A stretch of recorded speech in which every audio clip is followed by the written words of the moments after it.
कि कौनो अंग काम न करी है, देहिया भार बुझाई, कितनो हो चाहवा प्राणाननी कली। जय दिना हाथ पैर आँख कान मुंह सब काम करना बंद कर दे, अपना से उठ नहीं पेवे, कोनो अंग काम न करी है, तहिया अकिल हेराई, आ कितनो चाहबा प्राण न निकली। ओ दिना जे कियो या तो हुनका कहबे कि बाबू बड़ गजन होइए, किया हो एको गो बेटा पुतोह नहीं देखे छै, हमरा ला मालिक कत चल गए, कहक न हमरा ला जेते, बड़ कष्ट भा रहल है। कवि सड़क कितनो चाहबा प्राण न निकली, देहिया भार बुझाइए बबुआ, एक दिन बुढ़ापा तोरो। ओहि दिना ई शरीर के भारी बुझा पड़त कि बाबू के छिया उठा जाता, बट कष्ट भरल है सुतल सुतल, कहलखिन इतनी नहीं कष्ट तो बाकी है। शायद शिवनाथ मुखिया के पुत्री लीलम और खुशबू कुमारी, खुशबू और लीलम की ओर से 100 रुपया दोनों बहन की ओर से दान लिया है। सदगुरु सदैव कल्याण करे और परिवार में सुख शांति रखे। इशारा करके कि कितनो चाहबो प्राण न निकली, देहिया भार बुझाई, ए बबुआ एक दिन बुढ़ापा तोरो आई। इतने नहीं जय बेटा पुतोह पर हम आशा करे छिए, कहै छै साहेब आब नहीं दिक्कत छै, छोड़ा कबरी ब्याह के लिए कनिया सवेरे सकाल खाए ले बना के दे दे छै, नहीं छै दिक्कत। या कनिया के बोली ओहि दिना भारी लगत, कई दिना अरे क्रिया कर्म सब घाट पे करवा, केहू पासन आई, ये बबुआ केहू पासन आई।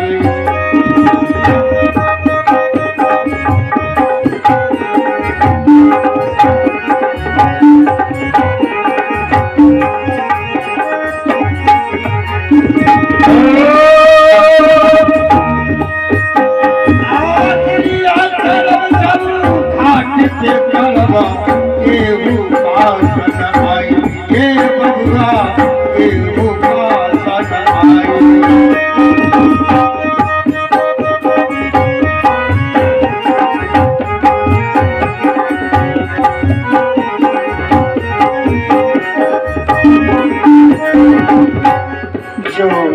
होना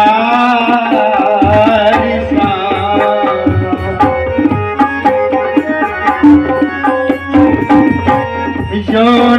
होना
सब घाट पे करब केहू पास न आई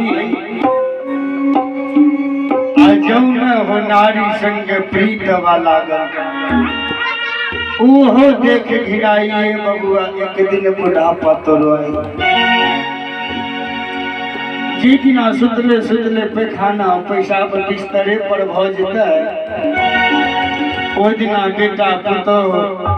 बात कहना आरंभ कर देते स्त्रियों कहत कि सो नहीं रहे चल केकरो हाथ को प्रभाव ओहि दिना अपना आप कई हाथ के झूठे संसार में बेटा बेटी में लागल चला कहियो परमात्मा के भक्ति भजन नहीं कह सकलो सत्संग भजन नहीं सुन सकलो सीख के लिए वो दिन अपना आप कहा अगला घड़ी में वो दिन हाथ की आए दान पुण्य कब भूना कईगा पहिला के कमाई ये बबुआ पहिला के कमाई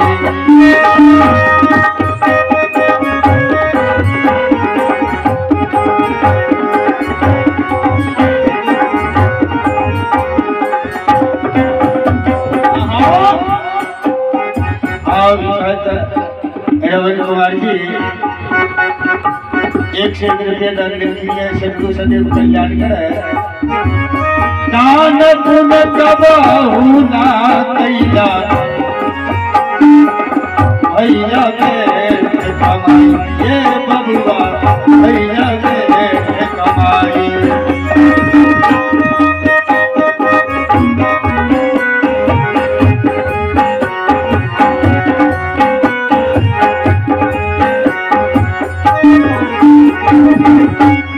सौसे कमाई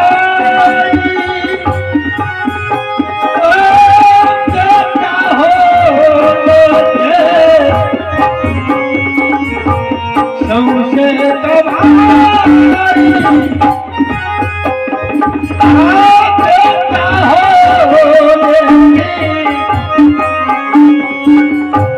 मुहारा में अगिया लगा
एक दिन